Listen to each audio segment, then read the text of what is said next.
Question number 35 है क्या वो देखिएगा। ये भी एक बड़ा क्वेश्चन है। ये क्वेश्चन क्या कह रहा है उसको देखिएगा। क्वेश्चन में कह रहे हैं 15 किलोग्राम द्रव्यमान का कोई गुटका, 15 किलोग्राम द्रव्यमान का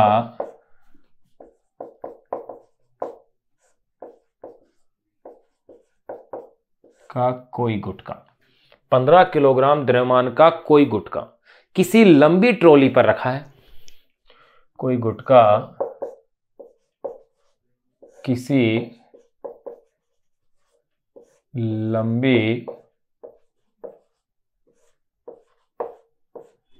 ट्रॉली पर रखा है। 15 किलोग्राम द्रव्यमान का कोई गुटका किसी लंबी ट्रॉली पर क्या है, रखा है। गुटके तथा ट्रॉली के बीच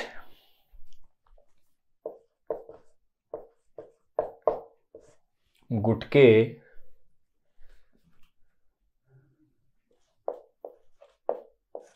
तथा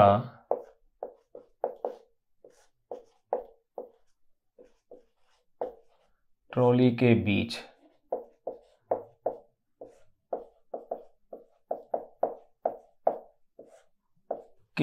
घर्षण गुणांक, गुटके तथा ट्रॉली के बीच घर्षण गुणांक 0.18 है। ये घर्षण गुणांक की वैल्यू अपन को दे दी है 0.18। ये कोई मात्रकहीन राशि है, इसकी कोई यूनिट होती नहीं, यूनिटलेस है, इसलिए अपन ने इसको यूनिटलेस ही लिख दिया, 0.18 है। अब आगे देखो क्वेश्चन क्या कर रहे हैं। ट्रॉली विराम अवस्था से 20 सेकंड तक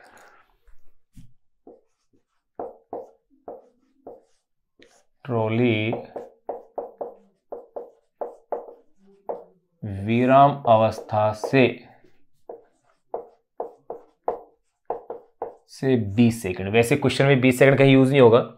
ट्रॉली विराम अवस्था से 20 सेकंड तक 0.5 20 सेकंड तक 0.5 मीटर पर सेकंड स्क्वायर। ट्रॉली विराम अवस्था से 20 सेकंड तक 0.5 मीटर पर सेकंड स्क्वायर के त्वरण से त्वरित होकर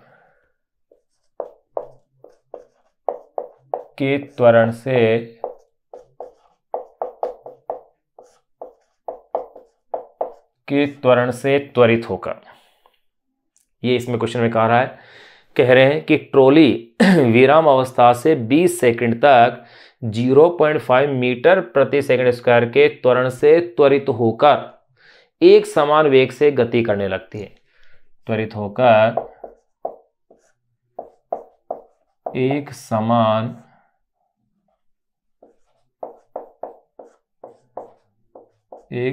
वेग से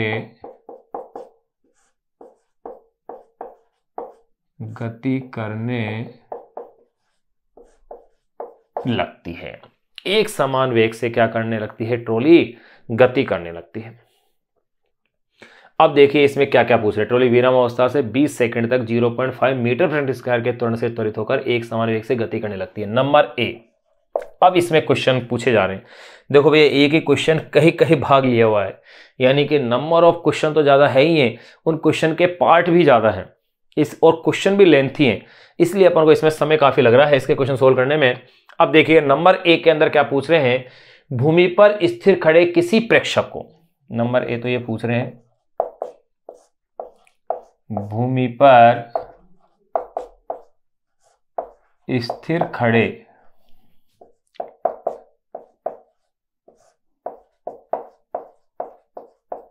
किसी प्रेक्षक को, भूमि पर स्थिर खड़े किसी प्रेक्षक को, सबसे पहले तो यह पूछा गया है किसी प्रेक्षक को, तथा नंबर बी। देखो भैया दो है क्वेश्चन, किसी प्रेक्षक को तथा नंबर बी कह रहे हैं ट्रॉली के साथ गतिमान,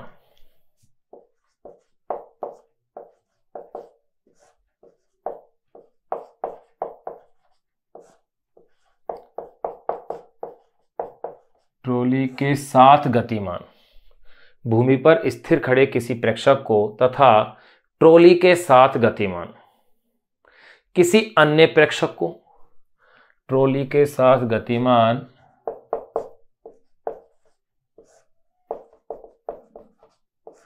किसी अन्य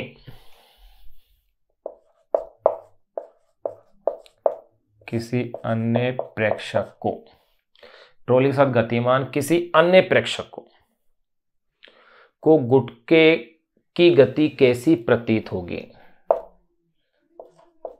प्रेक्षक को गुटके की गति कैसी प्रतीत होगी। ये लो भाई, ये दो भाग हो गए हैं। एक तो जो भूमि पर खड़ा है प्रेक्षक, उसको गति कैसी प्रतीत होगी। दूसरा जो ट्रोले के साथ ही है व्यक्ति, उसको उस गुटके की गति कैसी प्रतीत होगी। स्थिर, गतिमान, त्वरित, कैसा, किस प्रकार प्रतीत होगा, ये इसमें पूछा जा रहा है। गुटके की गति कैसी प्रतीत होगी। फिर आगे इसी में क्या कह रहे हैं, गति कैसी प्रतीत होगी, इसकी विवेचना कीजिए, यानी इसको स्पष्ट करना है भाई। ये लो, इसकी विवेचना कीजिए। अब अपन इस क्वेश्चन को सोल्व करने जा रहे हैं। देखो ध्यान दीजिएगा, एनसीईआरटी में क्या है, काफी सारे कॉन्सेप्ट थ्योरी के रूप में नहीं दे रखे हैं। यहां ये कॉन्सेप्ट को क्लियर करते हैं क्वेश्चन के माध्यम से, यानी क्वेश्चन के माध्यम से ही थ्योरी को क्लियर करते हैं। इसलिए अपन क्वेश्चन सारे सोल्व कर रहे हैं और आप देख भी रहे हैं कि हर क्वेश्चन से अपना कुछ ना कुछ सीखने को मिल ही रहा है। तो यहां पर भी ऐसा ही है। तो देखिए, सबसे पहले तो 15 किलोग्राम द्रव्यमान का कोई गुटका है, यानी गुटके का जो द्रव्यमान अपन को दिया गया है वो है 15 किलोग्राम। तो देखो भाई, m = 15 kg। पहले 15 किलोग्राम अपन लिखेंगे। घर्षण गुणांक भी दिया हुआ है μs, वो है 0.18। मात्रक इसका होता नहीं। फिर अपन को ध्यान रहे, त्वरण और दिया है भाई, 0.5 मीटर पर सेकंड स्क्वायर के त्वरण से त्वरित होकर एक समान वेग से बाद में गति करेगा। लेकिन पहले त्वरण तो कितना है, 0.5 मीटर पर सेकंड स्क्वायर, और हां समय भी दिया हुआ है 20 सेकंड। वैसे इस समय की कहीं आवश्यकता अपन को पड़ेगी नहीं, लिंक डेटा में तो अपन लिख दे, कहीं आवश्यकता पड़ भी जाए तो देखो, m 15 किलोग्राम, US 0.18, A 0.5 और T 20 सेकेंड।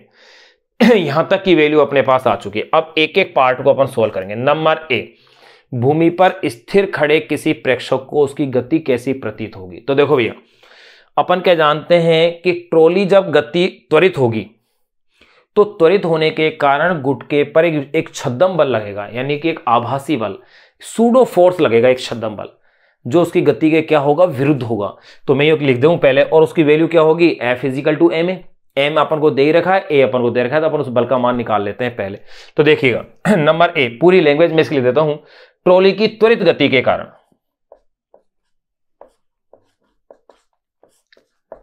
ट्रॉली की त्वरित गति के कारण, ट्रॉली की त्वरित गति के कारण गुटके पर विपरीत दिशा में बल, त्वरित गति के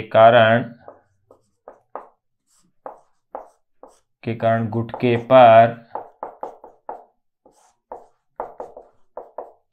पर विपरीत दिशा में बल, और विपरीत दिशा में इस बल को ही क्या कहते हैं अपन, छद्म बल, यानी कि आभासी बल, यानी कि सूडो फोर्स। ट्रॉली की त्वरित गति के कारण गुटके पर विपरीत दिशा में बल, जो कैसा है, छद्म बल, यानी कि सूडो फोर्स। और वो बल कितना है देखिएगा, F = लेंगे अपन उसे, F = क्या होगा, ma। m का मान 15 किलो है और a का मान है 0.5, यानी कि 7.5 न्यूटन। इतना विपरीत दिशा में बल लगेगा। और अगर घर्षण गुणांक भी दे रखा है तो आपको पता है अपन उस गुटके पर सीमांत घर्षण बल भी ज्ञात कर सकते हैं। एवं ये देख लें अपन, गुटके पर सीमांत घर्षण बल क्या होगा, एवं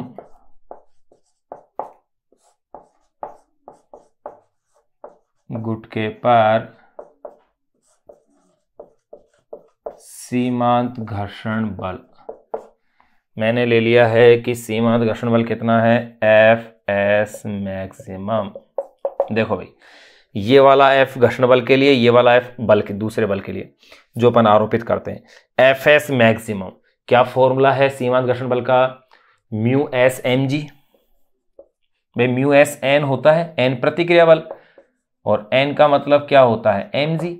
अब अपने पास सारी वैल्यू है, म्यू एस की वैल्यू कितनी है 0.18, और ध्यान रहे एम की वैल्यू भी आपको दी हुई है 15, और जी की वैल्यू कितनी है 10।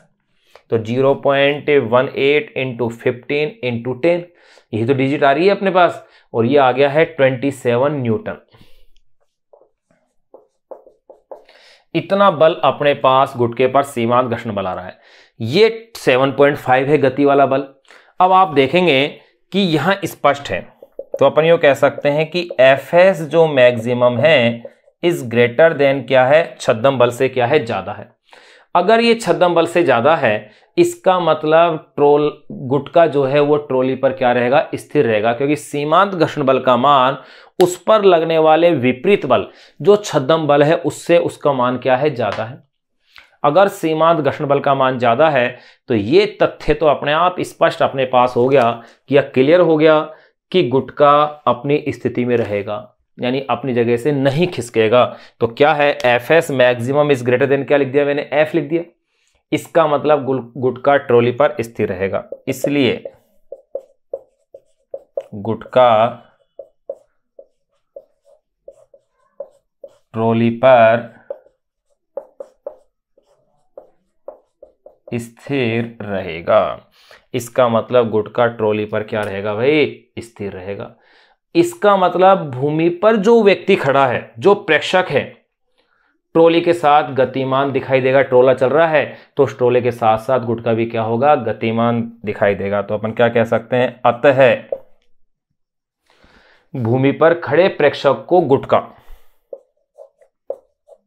अतः भूमि पर खड़े प्रेक्षक को गुटका, अतः भूमि पर खड़े प्रेक्षक को गुटका ट्रॉली के साथ, गुटका ट्रॉली के साथ गतिमान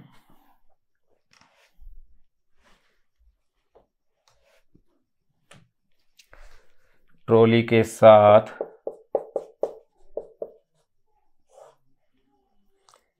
गतिमान प्रतीत होगा।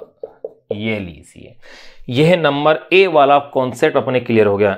अतः भूमि पर खड़े प्रेक्षक को गुटका ट्रॉली के साथ कैसा होगा, गतिमान प्रतीत होगा, या गतिमान दिखाई देगा, यूं कह सकते हैं अपन, गतिमान दिखाई देगा, यूं कह देते हैं।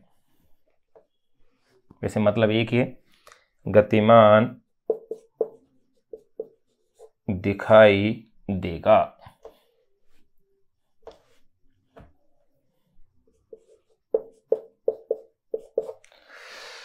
अतः भूमि पर खड़े प्रेक्षक को गुटका ट्रॉली के साथ कैसा, गतिमान दिखाई देगा। ये एक क्वेश्चन अपना क्लियर हो गया। अब आगे देखिएगा, ट्रॉली के साथ गतिमान किसी अन्य प्रेक्षक को गुटके की गति कैसी प्रतीत होगी, इसकी भी विवेचना करनी है।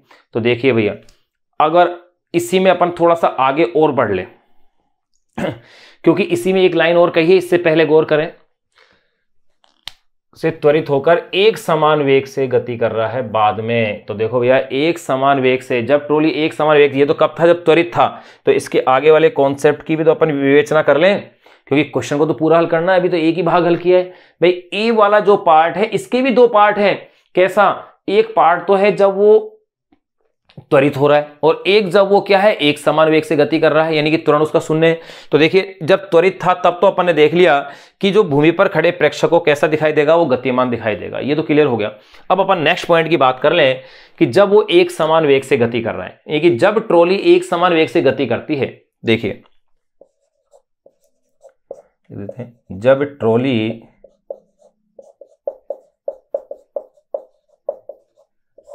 एक समान वेग से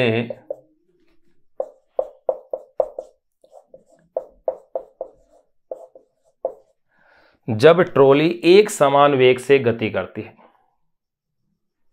जब ट्रॉली एक समान वेग से गति करती है तो गुटके पर आरोपित बल क्या होगा? शून्य। तो गुटके पर आरोपित बल इजिकल टू क्या लिखेंगे अपन? शून्य होगा। क्यों शून्य होगा? क्योंकि भाई त्वरण शून्य है, एक समान वेग से है, तो उस पर आरोपित बल भी क्या होगा? शून्य होगा। अगर उस पर आरोपित बल शून्य होगा, साथ ही घर्षण बल भी क्या रहेगा? शून्य। जब आरोपित बल शून्य है तो उस पर आरोपित बल शून्य होगा, जिससे घर्षण बल भी कैसा होगा? शून्य होगा। अगर आरोपित बल शून्य है तो साथ के साथ उस पर जो घर्षण बल होगा वो भी शून्य होगा, क्योंकि बल, घर्षण बल कब लगता है? जब अपन कोई उसके ऊपर बल आरोपित करते हैं तो ही तो उसको सेल्फ एडजस्ट के रूप में क्या लगता है? घर्षण बल लगता है। तो यहाँ यही बात अपन कह रहे हैं, जब ट्रॉली एक समान वेग से गति करती है तो गुटके पर आरोपित बल क्या है? शून्य होगा, जिससे घर्षण बल भी क्या होगा? उस पर शून्य होगा, और जिससे गुटका क्या होगा? भूमि पर खड़े प्रेक्षक को नियत वेग से ट्रॉली के साथ गतिमान दिखाई देगा। फलस्वरूप यूं कह सकते हैं, जब दोनों ही शून्य हैं तो फलस्वरूप गुटका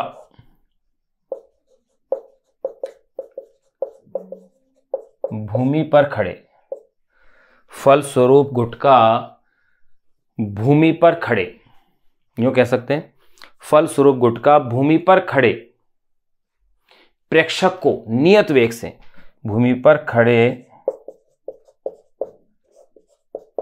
प्रेक्षक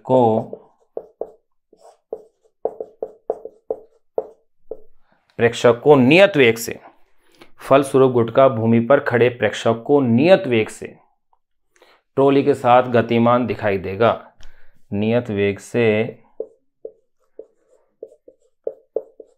ट्रॉली के साथ, आगे की स्टेप की लाइन को चलो मैं यहां लिख देता हूं, इसको मैं साफ ही कर दूं।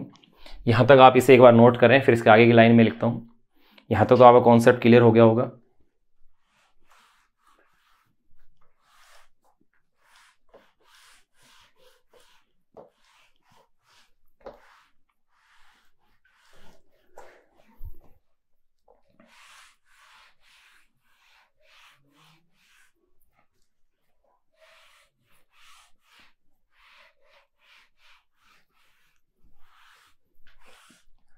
देखिएगा, फलस्वरूप गुटका भूमि पर खड़े प्रेक्षक को नियत वेग से ट्रॉली के साथ गतिमान दिखाई देगा। ट्रॉली के साथ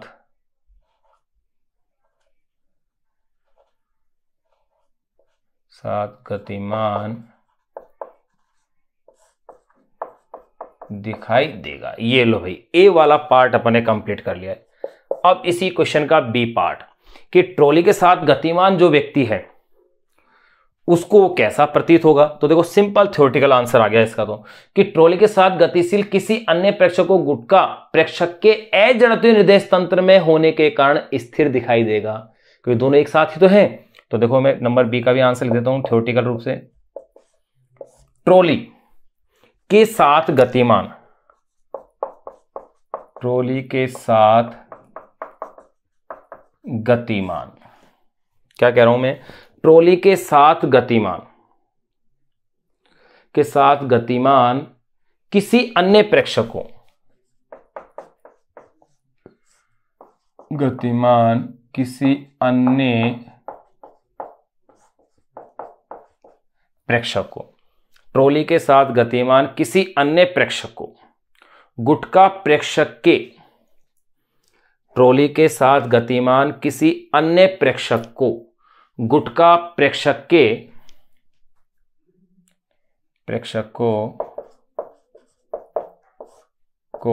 गुटका प्रेक्षक के अजड़त्वीय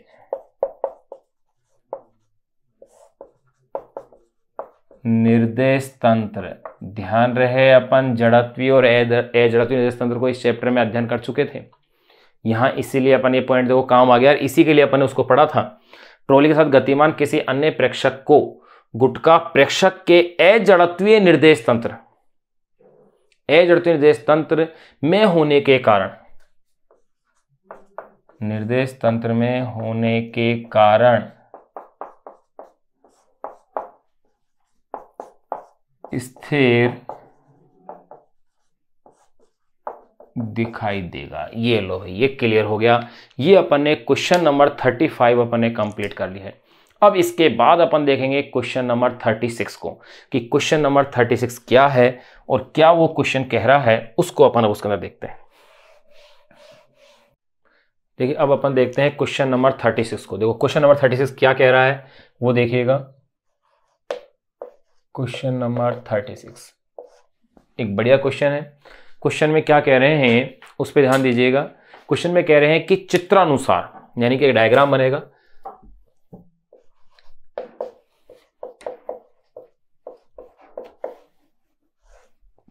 देखिए भाई क्वेश्चन में ये इस तरह से कह रहे हैं अपन से कि चित्रानुसार किसी ट्रक का पिछला भाग खुला है। चित्रानुसार किसी ट्रक का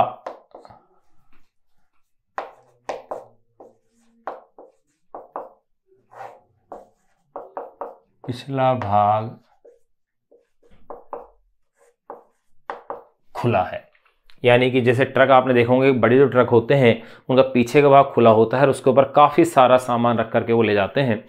तो क्वेश्चन में यही कह रहे हैं, चित्रानुसार किसी ट्रक का पिछला भाग खुला है तथा 40 किलोग्राम द्रव्यमान का एक संदूक, तथा 40 किलोग्राम द्रव्यमान का तथा 40 किलोग्राम द्रव्यमान का एक संदूक,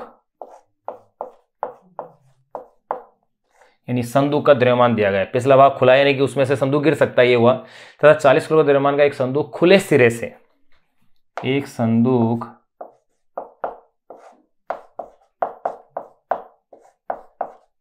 खुले सिरे से 5 मीटर दूरी पर रखा है।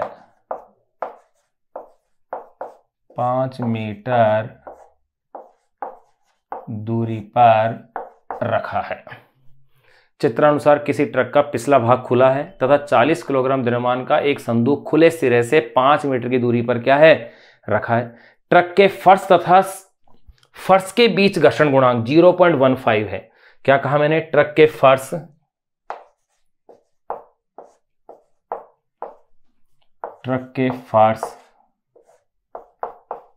तथा संदूक के बीच, ट्रक के फर्श तथा संदूक के बीच घर्षण गुणांक 0.15 है। कितना दिया हुआ है? 0.15 है। किसी सीधी सड़क पर ट्रक, किसी सीधी सड़क पर ट्रक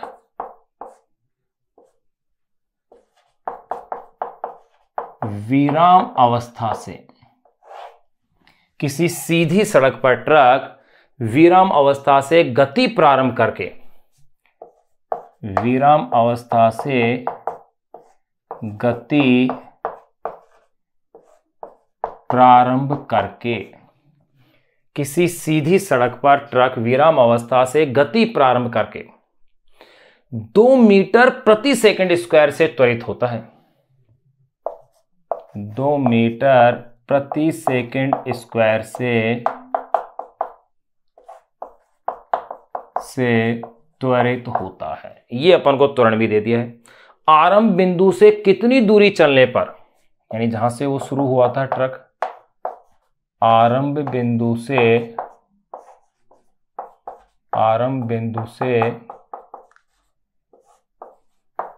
कितनी दूरी चलने पर आरंभ बिंदु से कितनी दूरी चलने पर वह संदूक ट्रक से नीचे गिर जाएगा। चलने पर वह संदूक ट्रक से नीचे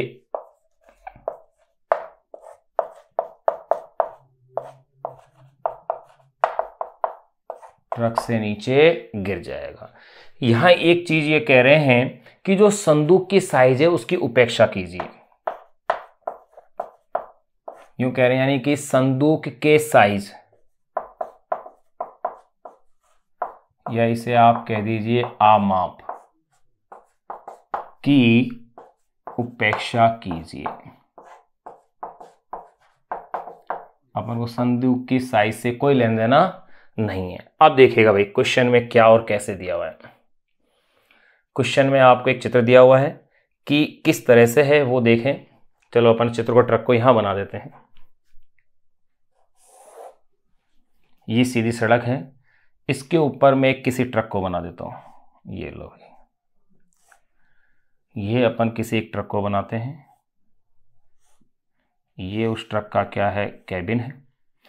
ये ट्रक का मैंने भाई कैबिन बना दिया है, और ये इसका ट्रक का क्या है भाई, खुला भाग है।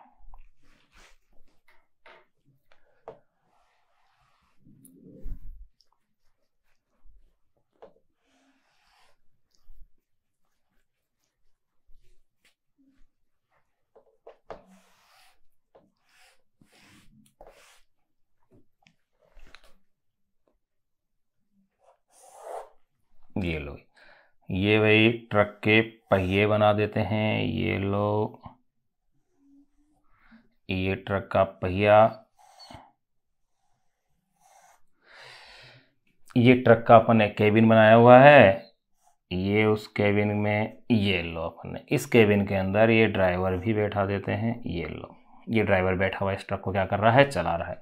ये इसका देखो, ये वाला जो भाग है, ये भाग इसका खुला हुआ है, पीछे का भाग। और इस खुले हुए भाग पर, इस ट्रक के खुले भाग पर क्या है, एक संदूक रखा हुआ है। ये लो, ये एक संदूक यहां इस खुले भाग के ऊपर क्या है, रखा हुआ है। और देखो इस खुले भाग से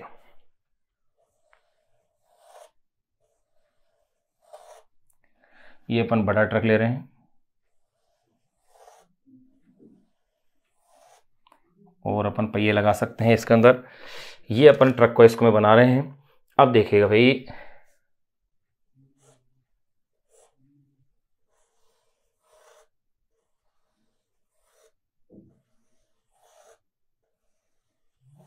ये लो, यहां इस खुले भाग से जो संदूक की जो डिस्टेंस दी है इन्होंने, ये दी है भाई 5 मीटर। इस खुले भाग से संदूक की दूरी कितनी है, 5 मीटर की दूरी पर संदूक है।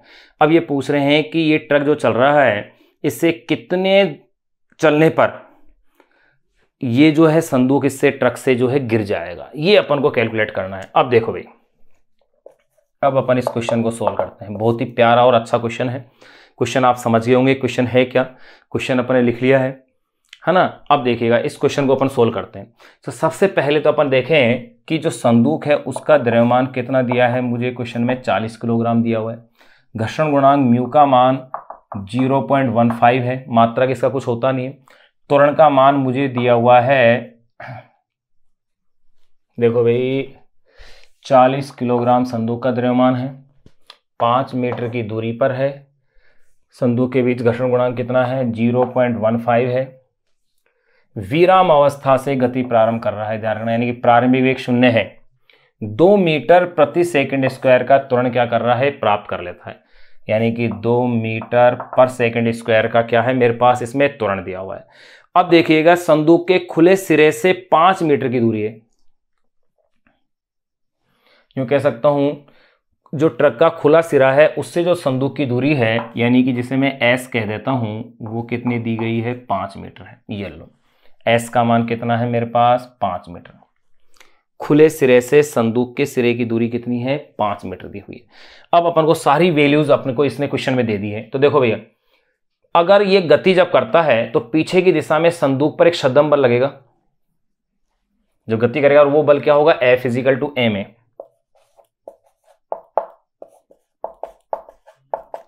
पीछे की दिशा में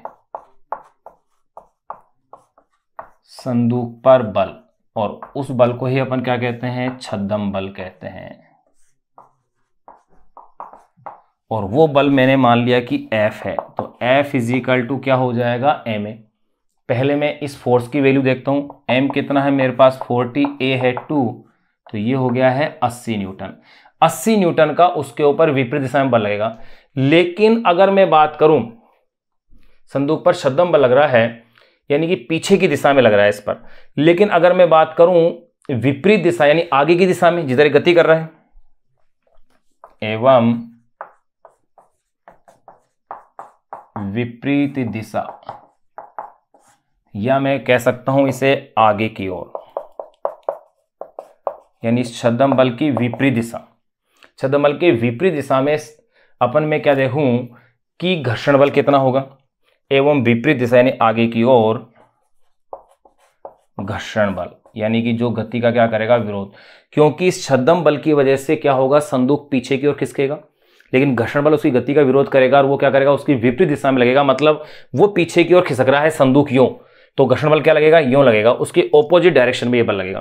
तो देखो, तो घर्षण बल अगर मैं देखता हूं इसका, तो घर्षण बल को मैं कैसे लिखूंगा, Fs is equal to mu mg। बहुत बार अपन काम में ले चुके हैं कई सवालों में, F is equal to mu mg, यही तो होता है।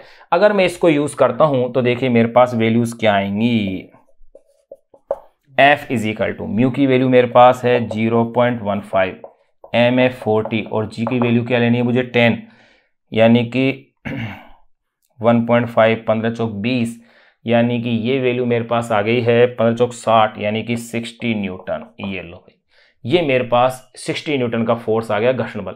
तो इसलिए संदूक पर परिणामी बल क्या हुआ, देखो। अब इसमें गौर करने वाली बात क्या है कि जो छद्म बल लग रहा है वो 80 न्यूटन लग रहा है, और जो घर्षण बल लग रहा है वो 60 न्यूटन लग रहा है, यानी कि जो संदूक को धकेलने वाला बल है वो 80 न्यूटन है, यानी कि संदूक इस ट्रक से गिरना निश्चित हो गया है। कैसे कह सकते हैं अपन गिरना निश्चित हो गया है, वो अपन इस आधार पर कह सकते हैं क्योंकि ये बल 80 न्यूटन है, जबकि ये बल कितना आ रहा है, 60 आ रहा है। देखो ये तो 80 आ गया और ये कितना है, 60 न्यूटन है। अगर घर्षण बल ज्यादा होता तो संदूक अपनी जगह से नहीं हिल पाता, यही तो होता है इसमें। तो देखो, इसलिए मैं कह सकता हूं, इसलिए संदूक को यूं कह सकते हैं, इसलिए संदूक पर नेट बल देख लें, इसलिए संदूक पर नेट बल कितना हो गया भाई, नेट बल देखें तो मैं 20 न्यूटन हो जाएगा, क्योंकि 80 न्यूटन तो ये और 60 न्यूटन ये दो परस्पर ऑपोजिट डायरेक्शन में है, परस्पर विपरीत दिशा में है, तो ये कितना हो गया है 20 न्यूटन। और ये 20 न्यूटन किधर लगेगा भाई, पीछे की दिशा में, यानी इधर गिरने की दिशा में, पीछे की दिशा में। ये लो, ये मैंने लिख दिया है कि ये जो नेट बल होगा संदूक पर, ये कहां लगेगा भाई, पीछे की दिशा में ये बल लगेगा। यहां अपने पास ये पॉइंट आ गया है, और पीछे की दिशा में संदूक का त्वरण भी आ जाएगा, एवं पीछे की दिशा में संदूक का त्वरण। अगर मैं देखूं तो देखो भाई, मैंने मान लिया कि संदूक का जो त्वरण है वो a डैश है। गौर करना, अगर मेरे पास इसमें यहां त्वरण आ गया है, अब त्वरण ज्ञात हो गया तो मेरे को समय निकालना आसान हो गया, और समय से वो दूरी पता चल जाएगी कितनी दूर जाकर के वो इससे गिर जाएगा ट्रक से। तो देखो भाई, एवं पीछे की दिशा में संदूक का त्वरण, मैंने मान लिया कि वो त्वरण a डैश है, तो ये कितना होगा, बल बटे द्रव्यमान। बल कितना है, नेट बल 20 है पीछे की दिशा में, और द्रव्यमान टोटल कितना है 40, यानी कि 0.5 मीटर पर सेकेंड स्क्वायर त्वरण आ गया मेरे पास। ये त्वरण आ गया है, पीछे की दिशा का त्वरण आ गया है। अब चूंकि संदूक को ट्रक से नीचे गिरने के लिए 5 मीटर दूरी तय करनी होगी, इसमें लगा समय कितना है, देखो, चूंकि ये तो कंफर्म हो गया कि इसको गिरना है, लेकिन कितनी दूरी पर, देखो, चूंकि संदूक को ट्रक से गिरने, चूंकि संदूक को ट्रक से गिरने के लिए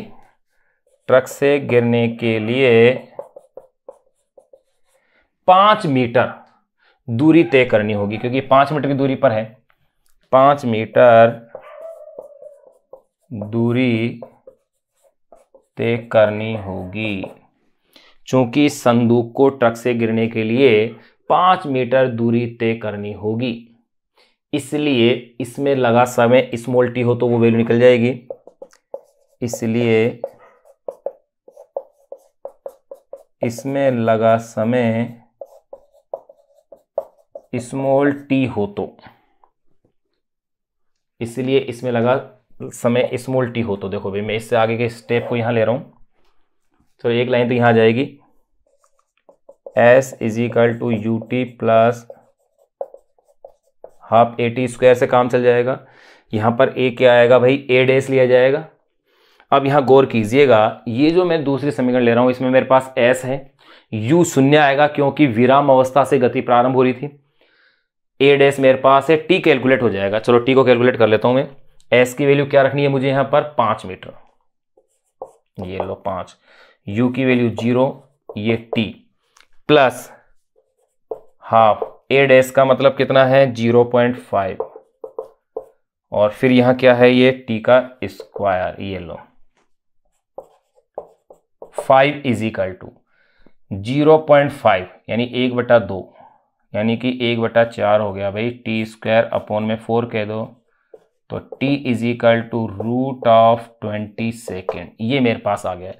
अब ये समय आ गया तो क्वेश्चन में ये पूछ रहे हैं कि ट्रक कितनी दूरी तक चला जाएगा, कितनी दूरी तक चलेगा, उसके बाद ये संदूक इस ट्रक से क्या होगा, गिर जाएगा। मान लिया कि वो x दूरी चलता है तो मैं ये कह सकता हूं यदि इस समय स्मॉल टी में, यदि इस समय स्मॉल टी में ट्रक x दूरी तय करता है तो उस x का ही तो मान निकालना है।